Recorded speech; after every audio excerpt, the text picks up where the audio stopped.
نکاح کے اندر بتایا بھی جاتا ہے سیدھی بات کہو میرے نہیں رہنا تمہارے گھر میں یہاں تو تمہاری ماں بھی بولتی ہے تمہارا باپ بھی بولتا ہے میرے نہیں رہنا مجھے لے جانا ہو تو نوکھا کر کے لے جانا یہ سیدھی بات ہے یہ سیدھی بات نہیں ہے ابھی ایک میں آپ کو مثال دوں ابھی باپو صاحب کے گھر پہ ہم گئے رات رکانے کے لیے آ جائے ناندر کی اب میں بھی ہوں مولانا بھی ہے دوسرے بھی 2-4 لوگ ہیں صبح فجر کی اذان ہوئی اذان سنتے باپو بیدار ہو گئے ابھی باپو آ کر کے باپو کے پاس 2 طریقے ہیں ایک کیا ہے آئے ہاتھ پکڑے چہرے پہ ہاتھ پھراتے کہ اٹھو فجر کی اذان ہو گئی ہے ایک یہ طریقہ ہے دوسرا یہ طریقہ کہ باپو آئے اللہ تمہارے اٹھ سنتا نہیں ہے فجر کی اذان ہو گئی یہ 2 طریقے ہیں ایک یہ کہ باپو پاس آئے اور ہاتھ سر پر پھرائے اور کہے اٹھو فجر کی اذان ہو گئی اگر وہ نہیں آنا چاہتا بھی ہوگا تو باپو کا طریقہ دیکھ کر کہے گا چلو آپ کے ساتھ میں فجر پڑھنے آتا ہوں آج میں آپ کے ساتھ چلوں گا قولو قولا سدیدا اچھی بات کہو صحیح بات کہو درست بات کہو اور وہ طریقہ جس میں باپو سے سامنے والا کہہ دے گا آپ جاؤ مجھے نہیں آنا ہے اس لیے کہ سختی وہ چیز ہے جو چیزوں کو توڑ دیتی ہے اور اخلاق وہ چیز ہے جو ٹوٹی ہوئی چیز کو جوڑ دیتی ہے ابھی مان لو کہ لڑکی کا باپ فون کر کے گئے میری لڑکی کو بھیج دو بھیس کو سنگڑے بھاری نہ ہوئے تو پھر وہ گھر نہیں چلے گا اس لیے کہ یہ سیدھی بات نہیں ہے مصطفیٰ جان رحمت صلی اللہ تعالیٰ علیہ وسلم کی بارگاہ میں حضرت فاطمہ اور حضرت علی کے جھگڑے کو پیش کیا گیا میرے آقا نے فرمایا فاطمہ علی جو کہہ رہے ہیں وہی کرو اس لیے کہ وہی کرنے میں اللہ تعالیٰ تمہیں دونوں جہان کی بھلائی عطا فرمائے گا اگر باپ بیٹی کو جب ایسی نصیحت دیتا ہے نا اگر باپ اگر سیدھی بات کرتا ہے نا پھر گھر ٹوٹتا نہیں ہے بلکہ گھر مدینہ مدینہ ہو جاتا ہے وہ داماد بھی سوچتا ہے یار بیٹی ہونے کے باوجود بھی وہ اس کا رخ نہیں لے رہے ہیں وہ میرا رخ لے رہے ہیں اگر وہ غلطی پر نہیں بھی ہوگا پھر بھی وہ اچھے سے پیش آ کر بتائے گا اس لیے کہ خلق ایسی چیز ہے کہ شاعر کہتا ہے خلق سرکار سے کتنوں کو بدلتے دیکھا موم تو موم ہے پتھر کو پگھلتے دیکھا اس لیے قولو قولا سدیدا رشتوں میں اچھی بات کرو توڑنے والی بات نہیں جوڑنے والی بات کرو اللہ تعالیٰ توڑنے کو پسند نہیں کرتا اللہ تعالیٰ جوڑنے کو پسند کرتا ہے یا ایھا الذین آمنوا اتقوا اللہ وقولوا قولا سدیدا یصلح لکم اعمالکم اگر تم اچھی بات کہو گے اللہ تعالیٰ تمہارے اعمالوں کو سدھار دے گا اللہ تمہارے اعمالوں کی اصلاح کر دے گا اگر تم صحیح بات کرو گے طلاق کی نوبت نہیں آئے گی اگر لڑکی زیادہ بولنے والی ہے اور اگر لڑکا درست بات کرے گا اللہ اسے صبر کا ثواب عطا فرمائے گا اگر لڑکا غصے والا ہے اور اگر لڑکی وہاں سیدھی بات کرے گی قول سدید کرے گی وہ گھر ٹوٹے گا نہیں اللہ تبارک و تعالی دونوں کے صبر کی وجہ سے اس گھر کو جوڑے رکھے گا اور جب جوڑے رکھے گا اور اللہ جب اولاد عطا فرمائے گا وہ اولاد میں نیکی اللہ ماں باپ کے صبر کی وجہ سے عطا فرمائے گا اس لیے اے ایمان والو اللہ سے ڈرو اور سیدھی بات کرو تاکہ اللہ تعالیٰ تمہارے اعمال کو سدھار دے درست فرما دے اور آگے اللہ فرماتا ہے خیر ایسا لگتا ہے کہ وقت کافی ہو گیا پھر کبھی انشاءاللہ موقع ملے گا تو یا ایھا الذین آمنوا اتقوا اللہ وقولوا قولا سدیدا یصلح لکم اعمالکم ویغفر لکم ذنوبکم ومن یطع اللہ ورسولہ فقد فاز فوزا عظیما ترجمہ سن لے ایمان والو اللہ سے ڈرو اور اچھی بات کہو تاکہ اللہ تمہارے اعمالوں کو درست فرما دے اور تمہارے گناہوں کو معاف فرما دے. اور جو اللہ اور اس کے رسول کی اطاعت کرے گا اللہ اسے دونوں جہان میں کامیابی عطا فرمائے گا. تو نکاح کی عنایتوں پر عمل کرنے کی ضرورت ہے. ہمارے یہاں نکاح میں بہت سارے خرافات پیدا ہو رہے ہیں دکھاوے کے طور پر. ابھی میں یہاں داخل ہوا آپ کے گاؤں میں تو پٹاخے پھوٹ رہے تھے. میں نے پوچھا کہ یہ شادی میں؟ ارے یار یہ ساری چیزوں سے دور ہو جاؤ. زیادہ سے زیادہ یہی نا کہ دنیا میں لوگ آپ کو کہیں گے کہ اس نے، میرے آقا فرماتے ہیں نکاح کو سستا کر دو. نکاح کو سستا جتنا کرو گے اتنا اللہ تعالیٰ تمہارے نکاح میں برکت عطا فرمائے گا. آج ہم نے نکاح کو اتنا مہنگا کر دیا ہے. آج میں کتاب پڑھ رہا تھا رسومات شادی، اس کے اندر ایک واقعہ لکھا تھا کہ ایک عورت نے اپنے باپ سمیت خودکشی کر لی اور پھر جب خودکشی کے بعد ان کی نوٹ دیکھی گئی تو اس میں لکھا تھا نہ میرے پاس اتنے پیسے تھے کہ میں اپنی بیٹی کا نکاح کر سکتا، اور بیٹی نے لکھا تھا نہ میرے پاس کوئی ایسا رشتہ تھا کہ جو مجھے دولت نہ ہونے کی وجہ سے قبول کرتا. کہنے کا مقصد یہ ہے ان کا کام درست نہیں ہے لیکن انہوں نے جو علت لکھی ہے وہ علت کہیں نہ کہیں آج ہمارے معاشرے میں پائی جا رہی ہے. یہ اتنی مہنگائی اور اتنے دکھاوے کو بند کر کے آ جاؤ سنت مصطفیٰ کی طرف آ جاؤ، اس لیے کہ برکتیں دکھاوے میں نہیں ہے، اللہ برکتیں سنت مصطفیٰ میں عطا فرماتا ہے. بہترین نکاح وہ ہے جو سستا ہو. ہم قرضہ لے کر کے نکاح کر رہے ہیں، ہم دکھاوے کے طور پر اس نے اگر 5 لاکھ خرچ کیا تو ہم 7 لاکھ کریں گے، اس نے 7 لاکھ کیا تو ہم 10 لاکھ کریں گے. چھوڑے، یہ ریاکاری ہے، نہ اس کا بدلہ تمہیں دنیا میں ملے گا نہ آخرت میں. ارے جو کرنا ہے وہ اللہ اور اس کے رسول کے لیے کر. پڑوس والا یہی نہ کہے گا کہ اس کا آنگن تو میت کا آنگن ہے، شادی ایک ہی بار کرنی ہے، جو ہوگا دیکھا جائے گا.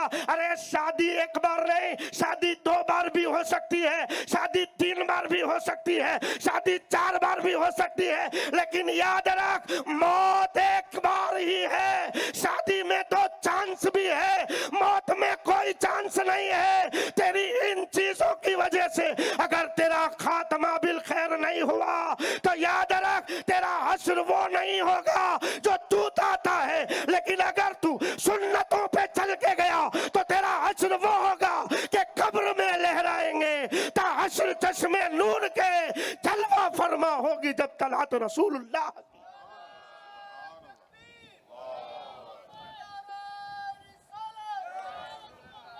اس لیے ریاکاری چھوڑیے اور سنتوں پہ آئیے.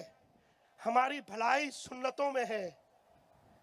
خیر، زیادہ تفصیل میں نہ جاتے ہوئے میں اپنی بات کو یہیں پر ختم کرتا ہوں. میرے بولنے میں اگر کسی قسم کی کوئی بھی غلطی ہو میں توبہ کرتا ہوں. استغفر اللہ ربی من کل ذنب و خطیئۃ و اتوب الیہ. اور اللہ سے دعا کرتا ہوں جو باتیں بولی گئی اس پر سب سے پہلے مجھے اور پھر آپ لوگوں کو عمل کرنے کی توفیق عطا فرمائے. لا الہ الا اللہ محمد الرسول اللہ صلی اللہ تعالی علیہ وسلم کی محمد سے وفا. تو نے تو ہم تیرے ہیں، یہ جہاں چیز کیا لوح و قلم تیرے ہیں. سرور کہوں کہ مالک و مولا کہوں تجھے، باغ خلیل کا گل زیبا کہوں تجھے. تیرے تو وصف عیب تنا ہی سے ہے بری، حیران ہوں میرے شاہ میں کیا کیا کہوں تجھے. لیکن رضا نے ختم سخن اس پہ کر دیا، خالق کا بندہ خلق کا آقا کہوں تجھے. ارباب نظر کو کوئی ایسا نہ ملے گا، بندے تو بہت مل جائیں گے.